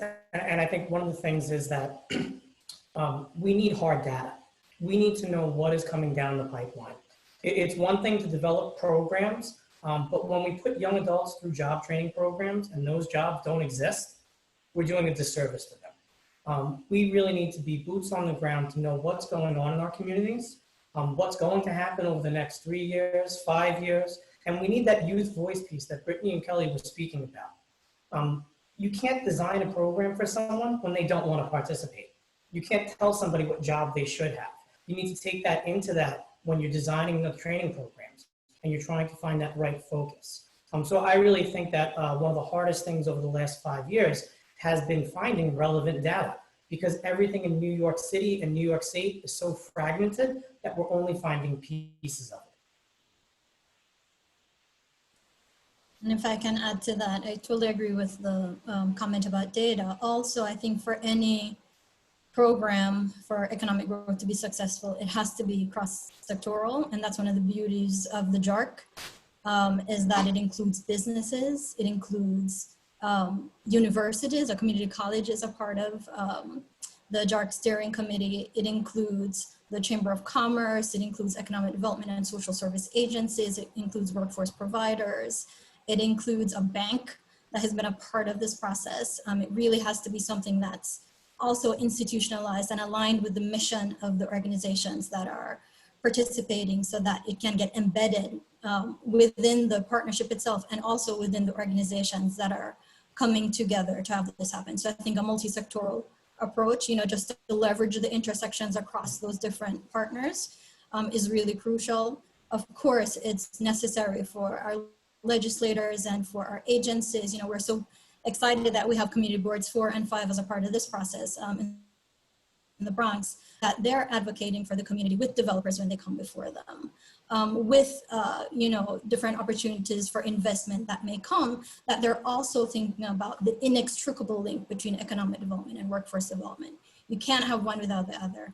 And definitely in our case, as in other cases across the city, where a rezoning is what, kind of like catalyzed our coming together, that puts businesses at risk, then that definitely puts employment at risk. So there really has to be a close look and an intentional look at not just adverse impact, but also economic opportunity. Roman, if I can also maybe add some, similar to Jerome Avenue, Lower East Side was seeing a lot of rezoning and redevelopment in the aughts, and it used to be Seward Park Urban Renewal Area. Now Essex Crossing was the largest lot of city-owned land south of 125th Street prior to Hudson Yards, and it had been a blight in the neighborhood. Real scar used to be tenement buildings that were raised for the Lower Manhattan Expressway in the 60s, and it had been sitting vacant because there was very little community agreement about what to do with it. There were people who wanted affordable housing for the previous residents of tenements. There were others who didn't want it because they were homeowners or they were parts of co-ops whose money they were afraid of losing. And finally, in the end of the last decade, conversations really started coming together, and the Lower East Side Employment Network really helped drive the goal of connecting the local job market and labor market to the redevelopment of those city-owned lots. So I am confident in saying that a big reason why that development was able to hire so many community residents and make an impact with the individuals who live and work there is because of the Lower East Side Employment Network. We helped facilitate, to date, almost 500 hires at Essex Crossing. And that is a huge number. Historically, we've gotten around half of our outcomes with local residents. And I think it is fair to say that what it does is just really eases and smooths over the political relationships and dynamics that come into play in a neighborhood, where organizations might be wanting to fight one another for access to the development, that instead, through a local hiring vehicle or a collaborative entity, they're able to work together in sharing information, sharing access to opportunities. That's really what these partnerships are, is a formalized relationship, a vehicle through which to share information, and to provide opportunities to the stakeholders who may not have a seat at the table were it not for that entity. All right, well, in my next question, and I think this is, of course, an important question just given what our world is facing right now. What does community organizing and building look like in a COVID world? How can we engage the community in conversations about our partnership design? I guess I'll jump right in and start. Before COVID-19, Brownsville, just a few facts about Brownsville, is the highest concentration in New York City of public housing. It was already under-resourced, underserved. It has lots of vacant land. A lot of the ways that we communicate through our partnership with the Brownsville Mobility Labs team was through word of mouth. And then COVID-19 happened and it lowered our ability to knock on doors and do those kind of things. So we had to really kind of pivot and really address the urgent needs of the community. A lot of those things came into, we created something called the Brownsville Minute. So that became something we replaced our community meetings with for a while, because what we noticed from the feedback we were getting from young people in our sessions or from other spaces and residents were that no one knew what the truth was. There was no way to spread accurate information about the pandemic or about resources. Everybody was just, it was very scattered. There was no central area where you can see people that you trust and get the information, help you pivot or survive. And so we decided to create something. We used the Community Board's Facebook Live platform, and we weekly, just all of a sudden, it was a very sharp turn, decided to bring on people virtually who the community already trusted so that we can get the information directly to the people that already trust the community board. So the first week there was 2,000 views. That's 2,000 people that may not have gotten to our Zoom community meeting or anything like that. Then the next thing is we started collaborating, getting into groups with other organizations like university, the collective fair, anyone who was doing food justice work, because that is a big thing. In Brownsville, there was already a high need for food pantries and different food donations. So where are you going to get hot food? Where are you going to get groceries? Where are you going to get fresh food? We started linking all the gardens together, creating all of these things that needed to happen urgently. So it totally took us off the path of how we were developing our plan before. It shifted, but in a way that actually felt better for us and the community. And so for us, organizing looked like straight action. It was like immediate, where can I walk down the street and see something change? It also included us raising money personally from the Youth Design Center to start our own COVID relief funds for cash assistance. It included us going to Central Brooklyn EDC and having conversations about banking, because then you have to consider all of the barriers of poverty. So even if I give you money, how can you access it? If you can't go to the check cashing, if you can't do what you normally do, what are the ways that I am helping you get to the resources, especially in a time where there's less person-to-person interaction, and that's a lot of how our community survived.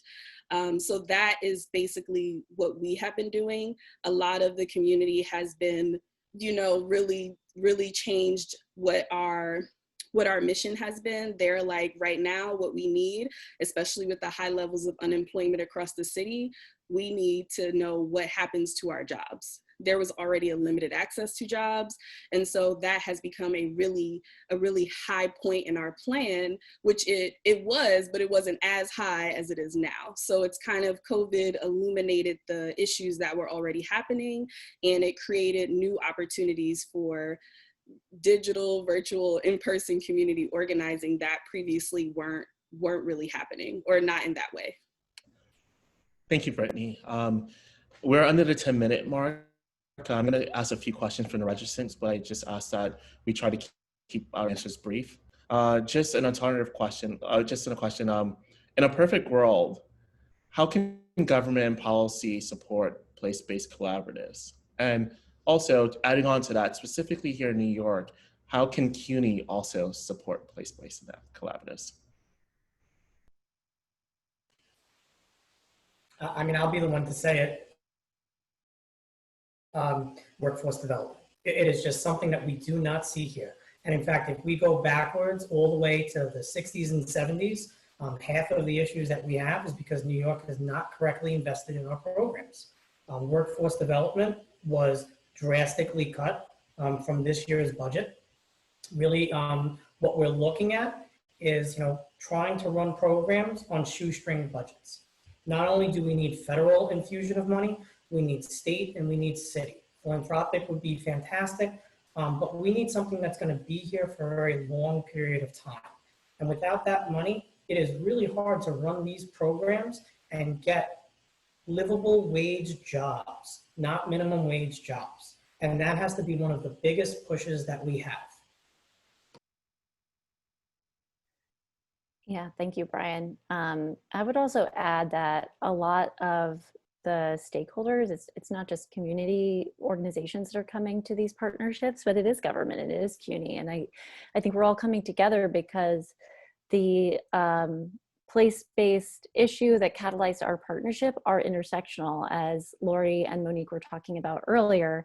And so we're trying to solve for intersectional challenges that promote equity in these neighborhoods and communities. And sort of, I think it's because the policies that exist right now are not intersectional.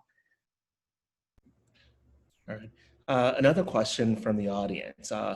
What solutions do we need to consider for young adults with disabilities?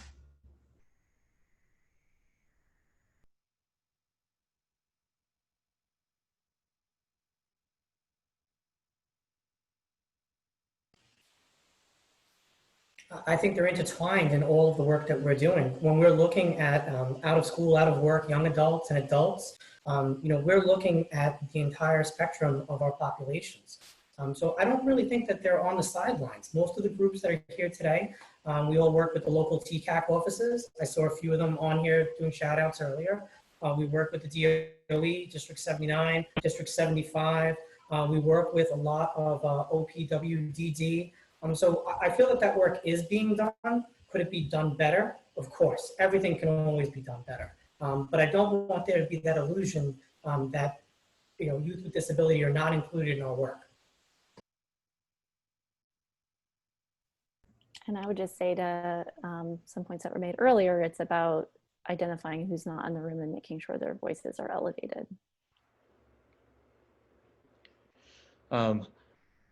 We have two more questions. What can we do to organize young adults so as to fight for a greater work power and thus better working conditions?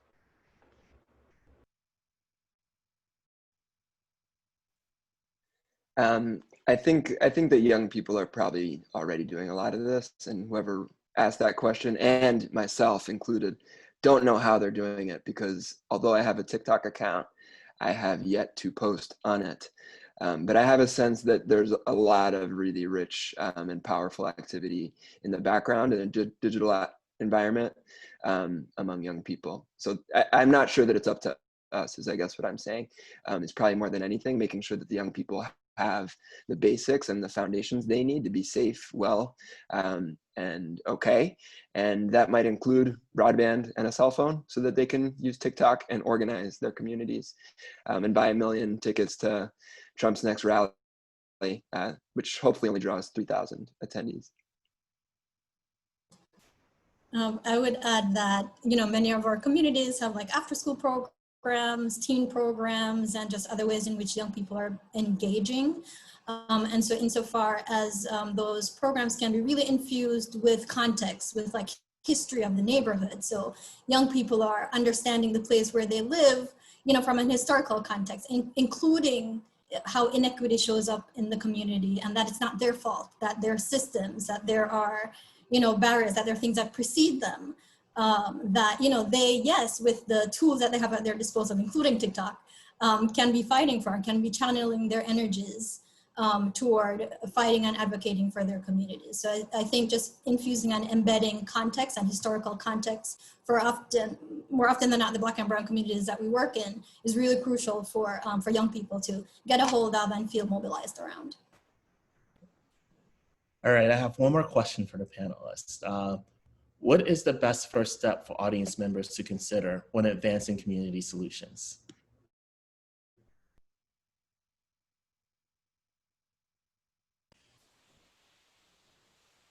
Going to the community. Yeah, go ahead, Brian. I was going to ask, is there a best step? Because if there is, I would love for somebody to tell me that. I really think what you have to do is you have to weigh what happens if you don't go to the community. By starting this work, you are really putting something into motion that can't be stopped. And whether it's how is this going to affect my job, how it's going to affect my career or my relationships with people, you have to put that on hold. And I think that the community has to be the #1 priority in this work. Sorry.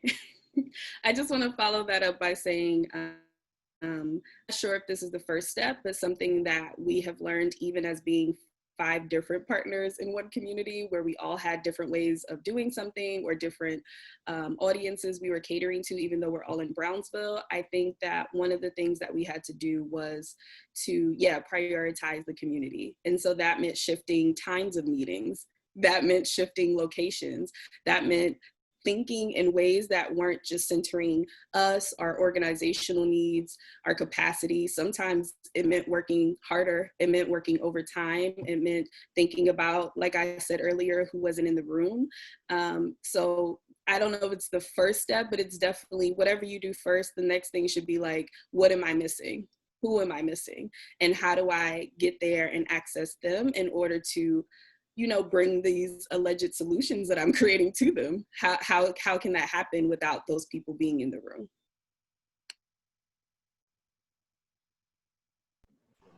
Yeah, I think it's really crucial to echo what somebody said before about just encouraging people to get civically engaged, you know, whether it be through the census and voting. Like, we have local officials that represent us, and it's important for us to just recognize the influence that we have over them and the power that they have to shape our communities. And, you know, the more they hear from us as community members, then the more inclined they would be, we hope, to act and to, you know, to legislate on our behalf. So I think an important first step or early step is for organizations and for community members to become civically engaged, and for organizations to encourage that civic engagement through different processes that we have.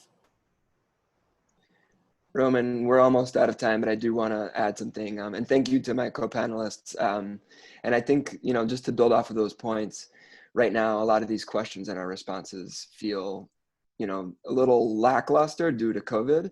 And I think that it will get a little bit clearer and easier. But, you know, I think that we really need to admit our faults, our flaws, and our deficiencies. This might be the time for a glass half empty perspective. And I think that that could go a long way.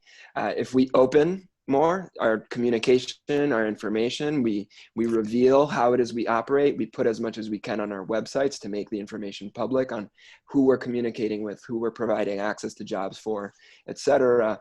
That will help aid in finding efficiencies and innovations that we will not come up with, but that the rest of society and our communities will come up with. Great, thank you so much. And thank you to all our panelists for presenting your amazing work and joining us today. And I'm so excited to be working with you all towards this critical work that you're all doing. So I'd like to thank you all, and also I'd like to welcome Marjorie Parker back to the stage. Take care, everyone.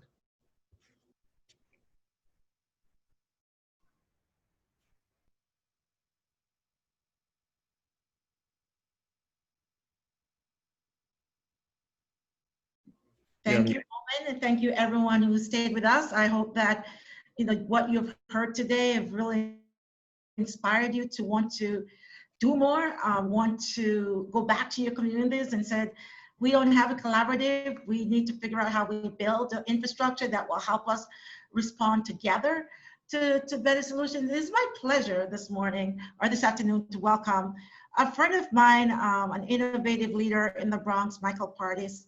Michael, welcome. Good afternoon, everyone. Good. So Michael is the Executive Director for Bronx Cooperative Development Initiative. And Michael, you know, at JobSource, we've been advancing strategies around investing in community economics. And from our perspective, you know, we're often thinking about how do you spark local economic growth? From our area of work as a part of improving economic conditions and the well-being of our communities, we think that investment must be made in local human services institutions to build multi-sector collaboratives to leverage resources and respond to local needs. From your perspective, community economics is around sparking local economic growth for local businesses, leveraging demands of anchor institutions, accessing supply chains, and supporting entrepreneurship. Exactly the work that you are leading at Bronx Cooperative Development Institute. Can you share with us, tell us a little bit more about BCDI and describe the work that you have on the way and the importance of economic democracy? Thank you, Marjorie. I think you all will see on the next slide here. So the Bronx Cooperative Development Initiative, we're a community-led organization, and this is really important. One of the ideas around being a community-led organization was just taking a perspective that we've heard today already around, you know, movement building and power building and starting, and no plan to be without the community, which was an excellent kind of point that we brought up today. For us, the founding really begins around specifically 2011, the Kingsbridge Armory. And at the Kingsbridge Armory, there was what we call a development struggle around two ideas. And the first idea was to turn it into a mall, and that happened during the Bloomberg era. And another idea around turning it into an ice skating rink with multi-use. That there was the community benefits, agreeing to do more things with it. And the history of struggles around planning, the history around struggles around economic development really led a number of CBOs and grassroots organizations. Well, one, what if the decision-making structure was changed? What if the decision-making structure was changed? And often this is something taken for social issues and for social political issues. But from an economic perspective, if the decisions on what was invested in, if the decisions on what money was spent in both finance and investment, if we changed the model, right, and more community decision-making was included, not just done with, not just done to partner, but done with, would we see a different kind of local economy? And so in 2011, it was a very simple question that was posed to us, that we posed, which was, what if we owned it? What if we controlled it? What would change? So part of that led to, and you see on the next slide here, part of what you saw was leaning into what we call economic democracy. And so one of the reasons why economic democracy is critical is that economic democracy fundamentally takes the democracy part seriously and incorporates it into our economy. And so the democracy piece is really around the people the closest to the result, right? That 1.5 million people that you see on the slide in front of you, that having those folks, people closest to the result, having them make the decisions around economic development and other types of workforce development. But I think the more important point was, if we think bigger around that, the Bronx GDP is almost $42 billion. Now, if that was controlled by 90% of the Bronxites of color, what would it look like? How different would it be? We even did in 2014, we did a procurement study, and there's almost $9 billion that flows out of the Bronx through anchor institutions. Only 1 to 3% of that actually goes to Bronx MWBEs. And so we began to say, in a simple way, what if the community had more decision-making? What if the community was more included? What if those regional economic perspectives were really closer to the ground? And so economic democracy for us is about a regional economy, right, that is resilient through the building of cooperatives, number one. And so these cooperatives are worker-owned social enterprises where we begin to develop the assets, financially speaking, we begin to develop the assets, we begin to localize anything from food systems to energy to advanced manufacturing. We begin to localize those supply chains. And when we localize them, we bring them into the cooperative model that then begins to have what is key here, shared wealth. So if we bridge these two things together, the democracy piece around how we make decisions and lessons learned from past planning and past economic development, and we include the model around cooperatives and worker-owned enterprise and social enterprise, and we begin to circulate wealth in a shared way, and we begin to circulate wealth in a way that stays with that 90% of Bronxites who are of color, and those 42 Bronxites who are born outside the United States, and that poverty, would we see a change? And so for us, the coming together of BCDI was around a response to what we've heard already today clearly around how do we get the people closest to the result to be the ones making the decisions and even bringing forth and developing the plans. And then how does that translate into the economy? Becomes clear that we have a tremendous opportunity here in the Bronx through the development of worker-owned cooperatives and other type of social enterprises to begin to take that $42 billion, begin to take that $9 billion that is in GDP and procurement, and to keep that home, right? To keep that in the birthplace of hip hop and salsa and the home of the largest cooperatively owned home housing development. How do we keep it here? Not in a way that silos it or isolates it, but allows it to become a solution to multi-generational poverty. And so we see a Bronx that is full of worker-owned cooperatives, it's full of young people that own social enterprise and create social enterprise. And we hope that our approach, and we'll talk about it more in a second, we hope that our approach resolves the hopeful contradictions of our borough. So Michael, in the pre-registration, we had a lot of questions around, what does your approach look like? What kind of models do you have on the ground? How do they work? Can you speak a little bit more about those models within the cooperative and what the approach look like on the ground? So on the ground, one of the things here we see the hopeful contradiction slide in front of us, but on the ground, there's a particular focus around what we call a community enterprise network that you'll see on the next slide here. And the community enterprise network really is an infrastructure model. We take an asset-based approach. There are a number, and you heard our partners and friends at JARC, right? There's a number of community-based organizations, grassroots groups, nonprofits, historical nonprofits. There are already a number of folks doing the work. So what does the infrastructure look like, right, to allow the capacity of those organizations to grow? And even further, right, what does it look like to work with the existing businesses, the existing MWBEs, and minority-owned businesses in our neighborhoods? What does it look like to, yes, provide technical assistance, but what does it look like to go beyond that and to think about in the ecosystem, what are the supports that they need? You know, it's things beyond how do you manage your books, and it's things beyond, you know, the intricacies of e-commerce and the digital marketing. Those things are important, but how can we connect to the social issues in our neighborhoods? How do we connect to the human capital, right, that already is in existence that many of the CBOs and grassroots groups already work with? How do we bridge those things together? And so part of what you see on the slide in front of you with the what we call the community enterprise network, what you see is a multi-sector and a multi-dimensional approach to build the infrastructure that responds to social economic issues. A planning vertical around how do we have community residents who are, again, closer to the result? How do we begin to make community plans and begin to advance those community plans? An innovation factory where we bring in young people and existing workers to think about advanced manufacturing, but to really make it with a community design focus, right? How would the people who are actually dealing with health issues on the ground, how would the people who are actually dealing with critical issues around energy, what if you bring in their insights from the front lines into designing the equipment that we need to solve these problems? Even something like we've seen like accessibility, right? How will we design for that? And so our innovation factory looks at that. Popular education is very important. And so bringing together grassroots groups and thinking about how can we reimagine and narrative shift the Bronx to not see it as a place of deficits, but to, as we do, begin from an asset-based approach.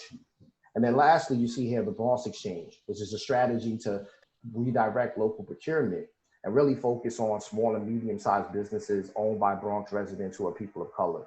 And what will it take to grow, in an economic model, to grow those businesses? And part of it is not just the back-end support, but how do we in the infrastructure supporting their development, everything from being able to connect them to RFPs, matchmaking, and overall just thinking about the opportunities that are there locally by continuing to localize our economy. And so for us, the model looks like a community enterprise network, like what you see in front of you, where we serve as the infrastructure to take the assets that exist in our neighborhoods. That includes our young people, that includes our existing small and medium-sized businesses, and that includes the CBOs that are already doing the work, that we bring them together. And if we think about it in an economic model, the supply side is full. The supply side is full, and it's about connecting to the opportunity, to the demand, and thinking about that multiplier effect. And those are the pieces that we are walking into. Michael, thank you for that. Very interesting model. Certainly, I spent a lot of time looking at it recently. It is something that we'll talk about across our place-based network across the city.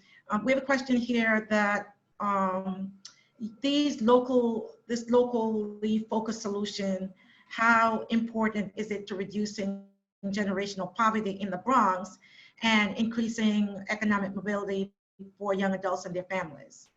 So I think an on-the-ground example of this, we've been working intensely in integrated pest management. So integrated pest, formerly exterminators and that kind of colloquially. But when we talk about integrated pest management, I think COVID actually has really amplified the importance of this sort of work. And when we began the integrated pest management, one of the aspects of it that raised attention to us was actually and many of you know, Brownsville, Bronx, looking at the social determinants of health and just looking at asthma, chronic respiratory issues. Looking at those issues, we began to say, you know, in a business model, right, from a economic perspective, how can we address something that's socially determined, something that's happening? And so in IPM, what we did was, one, we thought about connecting workforce So there are a number of young people who are in a number of workforce development programs. How could we bring young people into workforce, like IPM, for example? And when we think about the job placement part, how do we redesign that job placement? So are we looking for them to take that job training in integrated pest management and enter an existing business? Or what would it look like if they entered it into a business ownership model immediately? So young people from throughout the Bronx and with our partner Northwest Bronx Clergy Coalition, young people went through an integrated pest management with 2 local integrated pest businesses, Black-owned businesses in the Bronx, Skedaddle and Kojo Pest Control. So young people working with the partner, working with those IPM businesses, Black-owned in the Bronx residents, began to connect to young people in workforce development, provide them the training, but then also create a ramp where those young people, when they finish, job placement is an option, but business ownership is also an option. And so thinking about it in that way, right? And you know, it's really been important in the COVID moment. I think that's a really important piece of how locally young people who are very obviously very familiar with the kind of challenges around health that their communities are facing are getting something tangible around the workforce piece, but are beginning to tie that workforce piece to a traditional job and beyond that. And I think for the vision of an economy that we want to have in the Bronx, that ownership piece is really critical and it's fundamental to economic democracy, that the people who live in of these communities begin to have ownership, not only decision-making, but ownership. And so to be able to bring young people into that model has been really important for us and something that we're looking to scale up. And Michael, question here is around what specific way, sector, and how else can you involve young people in economic democracy? So what specific ways or sectors around this cooperative model, and how can you involve young people more closely in economic democracy? I think one of the ways to involve young people is really to tap into innovation and technology, and to have them tap into innovation and technology. And I think it's really important to move from the kind of tinker model, to begin to think about what is the equipment that we will need to confront the social challenges of our time. We have issues from the energy grid. We have issues around health and protective equipment that we need now. We have issues around health and actually access. We have civic issues around voting and around access to the ballot. And those are technological, those are innovation kind of questions. And so for us, as an example, we have the Bronx Innovation Factory, where we've been bringing in both youth and existing workers. We've been bringing them in to begin to take the community design and design thinking approach, but to begin to unpack that to say, in an advanced manufacturing model, with this makerspace, with this space that we have here, with this fab lab that we have here, what are the technological solutions, not just in software, but in hardware, right? What are the technological solutions that we need? And in fact, if we engage our young people like we've been doing at the Bronx Innovation Factory into the manufacturing conversation, now we're talking about something that will be very important to bring back to local communities. You know, again, COVID makes these things very clear, but bringing back that manufacturing, even in small spaces with young people utilizing technology and building equipment to solve the problems of their neighborhood, of existing workers to be able to solve the problems of their neighborhood, is very critical. And so our model has been to utilize the Innovation Factory and bring it through the Community Enterprise Network. But to begin, I think the question here is really critical that young people have the knowledge and the skill set to solve local problems. And it could be a return on investment, but it also could be social impact. We need to tap into that. For your work that you are doing, we've seen a decline in the economic health of Black Americans and other people of color in terms of, especially in terms of owning businesses. I think I read someplace that in New York City that the Black-owned businesses have declined significantly. What's your, given the work that you are doing, and given that in America, one way of building health and wealth is really owning your own businesses, right? It's not just working for other folks.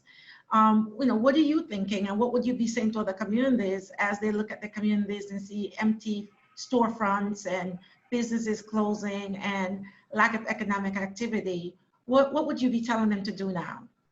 I think number one, the policy side, let's think about real estate and land use. This is a moment where, whether it's community land trust or some other model, we really need to think about the land that we use and land that is available or will become available. So many of you, your community board will probably be the first place to begin to think about this. And in the Bronx, community board 5, 6, 1, 2, we could go on and on. That is a very critical sort of point. Think about how land is being used, because the access around land will be very critical for the kind of space that we need, for whether it's the innovation, whether it's businesses that are losing their storefront, but still are viable and they need a place to go, whether it's, and we probably will see this, community-based organizations that might face that kind of retail rent kind of crisis. We need to think about land use as important. And I'm at time really quick. The one other thing in terms of a local solution is, let's talk about community wealth building. And that's a playbook that has tremendous, from the Democracy Collaborative to what we're doing locally in the Bronx. Community wealth building as a playbook is very important. And the very first step there would be, not just to identify a cooperative or worker-owned enterprise that you can support, but to think about the space of bringing those worker-owned enterprises together. How can we support their viability by supporting their restructuring, their merging, and really helping them solidify? So it's not just to spend local, but it's to think very critically about how we spend local. Thank you, Michael. Any last word? The Bronx is still thriving. The narrative might be different, but the Bronx is thriving. We always invite people to come watch, look at the maker spaces, look at the innovation hubs, look at the work of our partners, the Point, Northwest Bronx. We can go on and on. Look at the work that's happening. You all are welcome. Thank you, Michael, so much for joining us today. If you want to learn more about BCDI, please visit their website, bcdi.org. In the Bronx, we'll be sending out, sharing all the information Michael shared with you today. You can learn more about Michael and his organization. It's in the public. Finally, I want to thank you for staying with us for this 2 hours. I hope that what you've learned here today, that you'll be able to take back to your community. We're in a really tough time in our nation. We're really in a tough time across our neighborhoods. We're in a fight that it seems that we've always been in around racial and economic justice.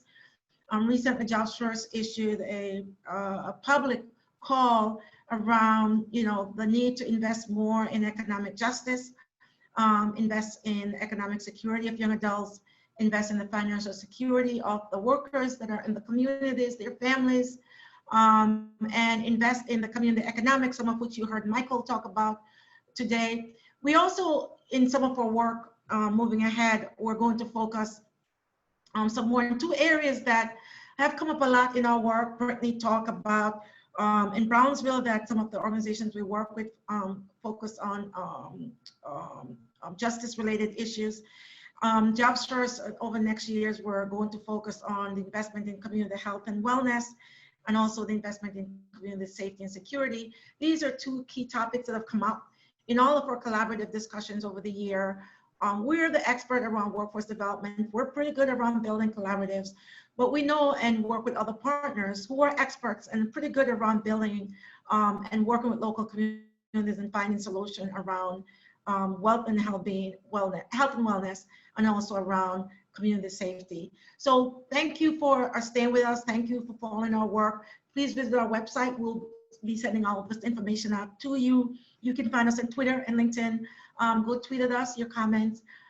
Thanks again for spending your afternoon with us. We'll see you next time. Bye.